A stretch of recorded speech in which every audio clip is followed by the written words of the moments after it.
Bien, jóvenes, estamos nuevamente de regreso por acá, ¿sí? ¿Qué pasó? Pues una falla técnica suele pasar. Pero bien, jóvenes, vamos a compartir rápidamente la pantalla.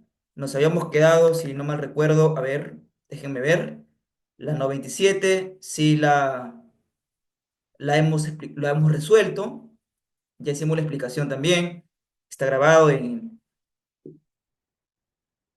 la parte anterior. Así que vamos a dar solución entonces a la pregunta número 98, jóvenes. Miren, ¿ya? A ver, ¿qué nos están preguntando por aquí? Nos dice lo siguiente. María afirma conocer muy bien la ciudadela de Chanchán, a pesar de que es la primera vez que visita Trujillo. Ajá, noten, lo antes mencionado corresponde a una anomalía de la memoria denominada. Y claro, jóvenes, aquí nos está hablando sobre las anomalías, las alteraciones que ocurren en la memoria. Primero, miren, si me está diciendo, mis queridos estudiantes, que María afirma rotundamente, tiene una seguridad en el hecho de que ella conoce muy bien la ciudadela de Chanchán. O sea, que ella ya ha estado en ese lugar, que ya ha vivido esa experiencia y que no es la primera vez. Pero ¿qué nos dice el texto? El texto nos dice que es la primera vez que ella visita Trujillo. Y entonces, si es la primera vez, ¿cómo es que ella refiere, firma con toda seguridad que ya ha estado en ese lugar? Y yo sé que tanto a ti, a mí también me ha pasado en algunas oportunidades, donde tú estás en una situación, y déjeme decirlo así, juras que esa situación tú ya la has vivido, con las mismas personas, la misma idéntica, tú ya lo has vivido. Claro, esos jóvenes se llama de manera general una paramnesia. Paramnesia. Profe, yo no veo ahí las alternativas para amnesia. Si queremos ser más precisos, la paramnesia se presenta en dos modalidades. El famoso déjà vu y el Hamas vu. Ahí están, jóvenes. Ya, pero ¿cuál sería de estos dos? Claro, sería aquí, bueno, acá hubo una alteración, ¿no? Acá es la B. A ver, B, a ver. Se alteró todo, jóvenes. ¿Ya? Había, he colocado aquí algunos datos que de pronto nos puedan ayudar para que pueda quedar mejor consolidado la explicación. Jóvenes, eh, esto obedece al famoso déjà vu, conocido también como el fenómeno de lo ya visto. El fenómeno de lo ya visto. A muchos nos ha pasado. Yo recuerdo en cierta oportunidad también un compañero que yo le digo, lo vi un poco extraño y le pregunté qué le sucedía. Me dice David, esta clase que estamos teniendo con el profesor, ¿ya qué tiene? ¿Qué pasa con...? Ya lo hemos hecho, me dice. Yo le digo, no, es la primera vez. No, de verdad. Ya esa clase, el profesor ya lo ha dictado, ya lo ha explicado. Y bueno, estaba viviendo pues el fenómeno de lo ya visto, de lo ya experimentado, que se llama el déjà vu, cuando en realidad es la primera vez. Es la primera vez, sino que tu memoria te hace creer con tanta seguridad que eso, sea una situación, un hecho, tú ya lo has vivido, ya lo has visto, ya has estado antes en esa situación. A eso se le conoce déjà vu. Por lo tanto, jóvenes, evidentemente la respuesta sería la B. No obstante, rápidamente vamos a ver las demás opciones. Por ejemplo, hipernesia. Hiper, tú sabes qué es por encima de algo. Claro, campeón, es un exceso, pero es un exceso del recuerdo.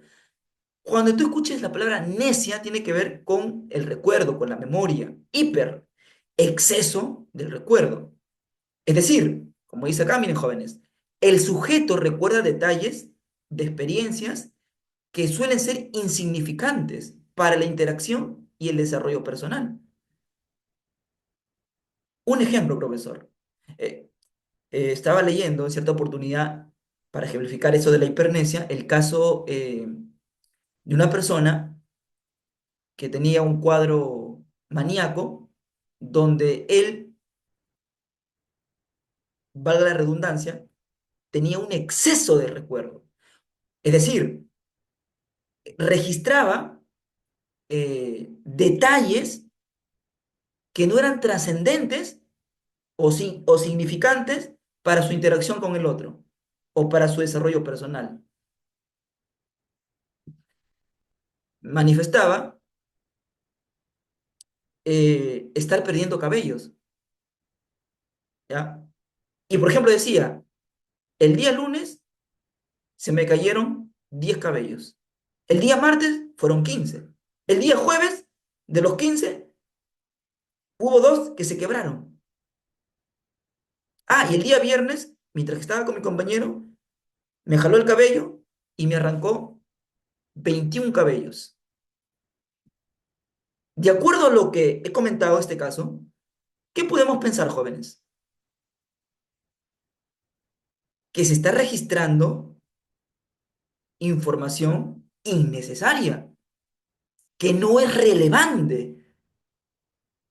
Y ese exceso de recuerdo, obviamente, este, también genera pues este tipo de alteración porque no va a permitir una interacción adecuada, ya que está pues registrando datos, información que, como ya lo mencioné, son insignificantes. Jóvenes, ahí está la hipermnesia, hay un exceso del recuerdo, ¿ya? Bueno, el Hamasbu es el fenómeno de lo nunca visto. Ese es lo contrario al déjà vu, porque la persona, a diferencia del déjà vu, la persona sí ha vivido la experiencia, sí ha visto a lo mejor la situación o a la persona, pero ahora le parece ajeno, lo desconoce, como el caso ahorita que recuerdo, ahorita que estoy recordando de cierto joven que viajó al extranjero, 7 años, 8 años, cuando regresó y vio la casa donde él vivió toda su vida, por un momento no la reconoció. Pensó que era una casa totalmente ajena, diferente, cuando en realidad era su casa, la casa donde él había vivido durante muchos años y gran parte de su vida. Por eso es el fenómeno de lo nunca visto. O sea, esta casa yo nunca lo he visto, pero en realidad él sí lo ha visto. Sí lo ha visto. Sí ha tenido una experiencia. Solo que en el Jamás Do sucede todo lo contrario, jóvenes. ¿Se dan cuenta? Sucede todo lo contrario. Bien, entonces, jóvenes, espero que ya esté quedando clara esa diferencia. Profe, ¿y cuándo sería hipoamnesia? Si hiper es exceso, hipo es disminución. ¿Pero disminución de qué? De la capacidad para registrar información por déficit atencional hacia lo externo. Normalmente eso se suele ver en las personas con depresión, donde su foco atencional muchas de las veces está en lo que ha vivido.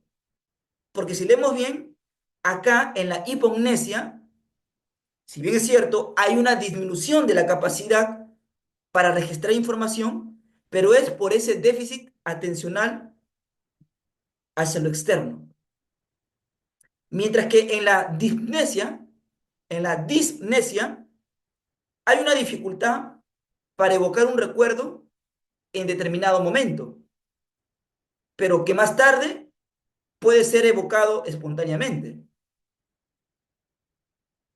Se me viene a la mente el caso eh, de un joven que se le pidió que pudiera brindar la información, la dirección de su casa. Y al no poder hacerlo, incluso algunos intentaron ayudarle.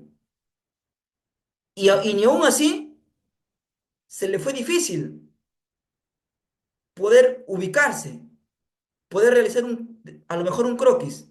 No logró. Curiosamente, luego de un tiempo, pudo recordar de forma espontánea. ¿Ya jóvenes? Bien. En la pregunta 99, esta pregunta nos conecta al tema del pensamiento y específicamente a las operaciones del pensamiento. Si lo vemos el pensamiento como una actividad y no como algo estático, si lo vemos como una actividad, ¿sí? Entonces vamos a conocer las operaciones que ocurren al momento del pensar. Primero, miren jóvenes, el discriminar mm, es una acción, una práctica social que tiene que ver con excluir a alguien por pertenecer a un determinado grupo social, ¿no? Claro, eso está relacionado con otros conceptos, como prejuicios y estereotipos, pero es una práctica social. Y bueno, aquí me están preguntando lo que no corresponde con una operación del pensamiento. Y definitivamente sería discriminar, porque ya mencionamos que el discriminar es una práctica social que tiene que ver con excluir, dejar de lado a una persona por pertenecer a un determinado grupo, pues, social. Mientras que el comparar sí es una operación del pensamiento. ¿Y qué se hace en el comparar, jóvenes? Se establecen semejanzas y se establecen ¿qué cosa? Diferencias. A ver, ¿quién puede decirme algún ejemplo referente a esto, jóvenes? Si me está diciendo que el comparar tiene que ver con establecer semejanzas y diferencias, ¿cómo podría ser? A ver. Por ejemplo, a ver si me ocurre. eh, hagamos una comparación entre el fútbol y el vóley. Al primero, semejanzas, jóvenes. Muy bien, ambos son deportes. Ambos son deportes. Ambos se juegan en equipo. Miren, otra semejanza. Usan una cancha de juego. Claro que sí. ¿Qué más? Rivalizan dos equipos. Otra semejanza más. Tienen más de una etapa. Ajá. ¿Y cuáles serían las diferencias, jóvenes, entre el vóley y el fútbol? ¿Cuáles serían las diferencias? Bueno, en el vóley, profesor, solo hay 6 jugadores, mientras que en el fútbol hay 11 jugadores. A ver, otra diferencia. En el vóley se anotan puntos y en el fútbol se anotan goles. En el vóley hay 3 sets. En el fútbol hay 2 tiempos. En el vóley se gana o se pierde. En el fútbol se gana, se pierde o se empata. Entonces, ¿qué hemos hecho aquí? Una comparación. ¿Qué hemos comparado? Semejanzas y diferencias. Miren, jóvenes, lo que hemos establecido. ¿Y qué sería analizar? Bueno, analizar es el descomponer el todo en sus partes. Vamos a analizar a la mesa. Entonces, a la mesa vamos a descomponerla en sus partes. Uno, tiene cuatro patas. Dos, semicircular. Y miren, vamos a enumerar todas las características. Entonces, eso es analizar, descomponer el todo en sus partes. Profesor, ¿y qué sería generalizar? A ver, ¿qué sería generalizar, jóvenes? Por ejemplo, hemos visto lo importante que es la comparación, ¿no es cierto? Porque hemos establecido semejanzas y diferencias. Ahora, los objetos tienen multiplicidad ¿de qué? De características. Y al compararlos, podemos percatarnos, jóvenes, de que muchos de ellos, de estos objetos, comparten, exacto, comparten cualidades comunes. Así, por ejemplo, un zapato, una zapatilla, una pantufla y un botín comparten la cualidad común de ser prendas de vestir del pie. Prendas de vestir del pie. Hemos generalizado. ¿Qué hemos generalizado? Que tanto el zapato, la zapatilla, la pantufla son prendas de vestir del pie. Hemos generalizado, miren, jóvenes. Ujú.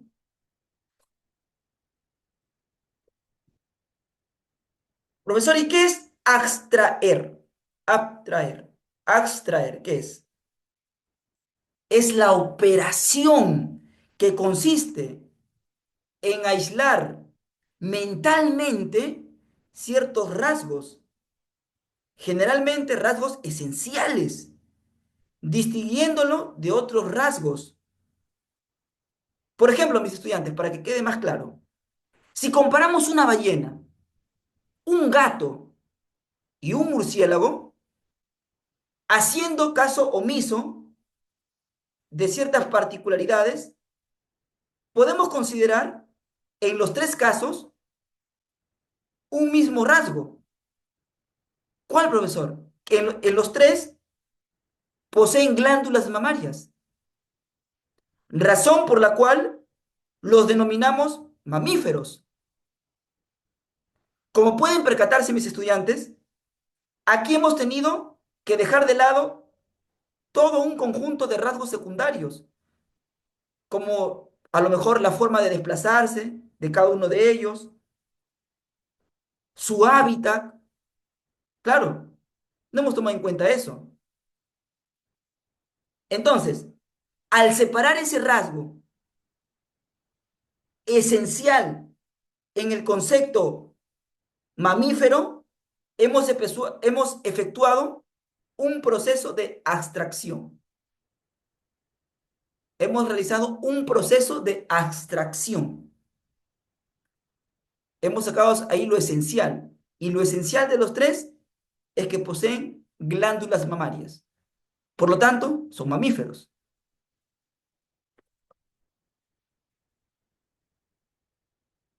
Uy, ¿qué pasó por aquí?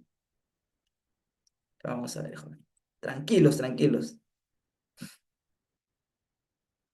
A veces se altera. Ahí está. Muy bien, muy bien. ¿Cómo vamos? Y por último, pregunta 100. Un entrenador de perros está intentando enseñarle a un perro ¿a qué, jóvenes? ¿A qué? Lo voy a subrayar por aquí. A sentarse. Cada vez que el perro se sienta, el entrenador le da una pequeña golosina, miren. Cada vez que el perro se sienta, miren, acá subrayamos. ¿Cuál es la consecuencia? La acción es que el perro se sienta. Pero, ¿cuál es la consecuencia que le sigue a esa acción? Que el entrenador le da una pequeña golosina. A ver, mejor con otro color lo vamos a subrayar. Ahí está. ¿Y qué más nos dice? Después de un tiempo, el perro se sienta rápidamente al escuchar la orden del entrenador. Nos preguntan, ¿cuál de los siguientes principios del condicionamiento operante, cuál de los siguientes principios del condicionamiento operante describe mejor este escenario? Y solo para recordar, tienes que saber lo siguiente. Lo he colocado aquí, miren, jóvenes. En el condicionamiento operante existen estos principios: reforzamiento, castigo y bueno, también está la extinción. A ver,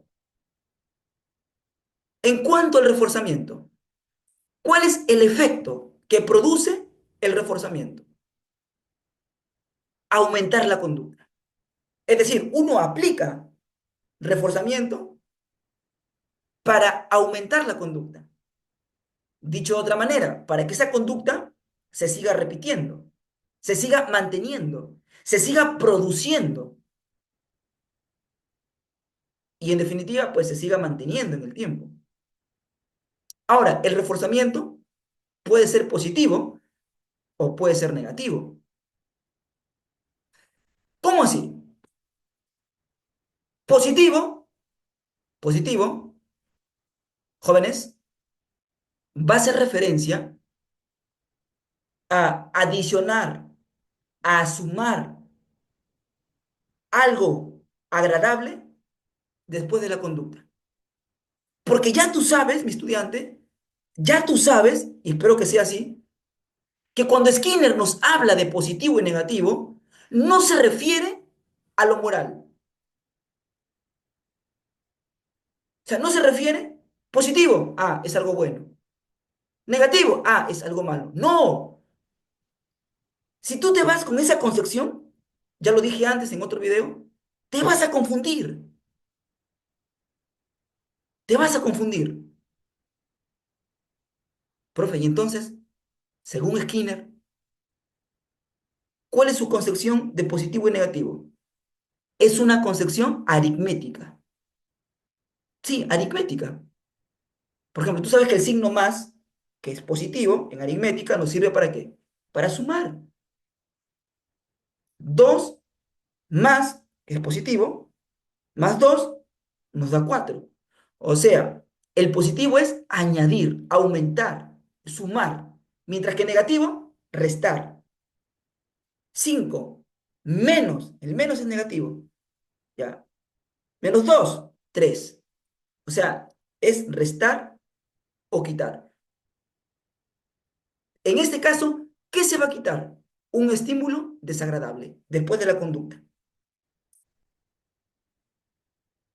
El otro principio es el castigo. Y el castigo normalmente se aplica, ya va a tener un efecto de que la conducta disminuya, ya no se siga dando, no se siga produciendo. Entonces, yo voy a aplicar castigo para que una conducta disminuya, ya no se siga repitiendo. También puede ser positivo o también puede ser negativo. Entonces, jóvenes, regresando al caso, analicemos un poco. Nos dice que cada vez que el perro se sienta, porque recordemos que el entrenador de perros quiere que una conducta aumente, se siga repitiendo. En este caso, la conducta de sentarse en el perrito, que se siente. Entonces, ¿qué hago? ¿Qué hago? Tú sabes que lo más idóneo ahí es aplicar un reforzamiento, porque el reforzamiento tiene por efecto que la conducta aumente. Y si el entrenador quiere que la conducta se siga repitiendo, el perrito se siga sentando, entonces tiene que aplicar reforzamiento. Allá, profe, ya, hasta ahí me quedó claro. Pero positivo o negativo. Bueno, acá, según el enunciado, Nos está diciendo que el entrenador le da una pequeña golosina cada vez que el perro se sienta. Ah, ya, profe. A ver, la conducta es que el perro se sienta. Y después de esa conducta, ¿qué se le añade? ¿Qué se le adiciona? ¿Qué se le suma? Suma, positivo. ¿Qué se le suma? Excelente, campeón. Una golosina. Una golosina. Y dice que después de un tiempo, el perro se sienta rápidamente al escuchar la orden del entrenador. ¿Y cuál será la explicación? ¿Por qué el perro ahora hace eso? ¿Por qué repite esa conducta ahora ya de cuando escucha la orden del entrenador, el perro se sienta rápidamente? Porque ha sido reforzado. El perro, de alguna manera, sabe que le va a llegar una golosina.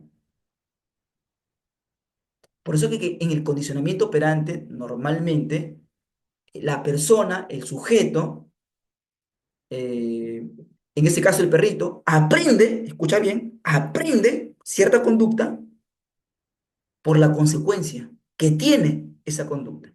En este caso, la consecuencia de sentarse es que después de hacer esa conducta, ¿qué recibe? ¿Qué recibe? Correcto, campeón. Recibe una golosina. Por lo tanto, está clarísimo. Es un reforzamiento de tipo positivo, pues jóvenes. Miren, reforzamiento positivo. Ahí está. Y por favor, no te olvides que en el condicionamiento operante aprendemos por las consecuencias, por las consecuencias. Jóvenes? Igual, si quieres profundizar un poco, tenemos un video exclusivo sobre el condicionamiento operante, pero también el condicionamiento clásico. Puedes ir ahí, está, está grabado, para que ya tú lo puedas ir repasando. Y dicho sea de paso, jóvenes, ahorita que mencioné el repaso, eh, es una sugerencia. En lo posible, repasa los temas.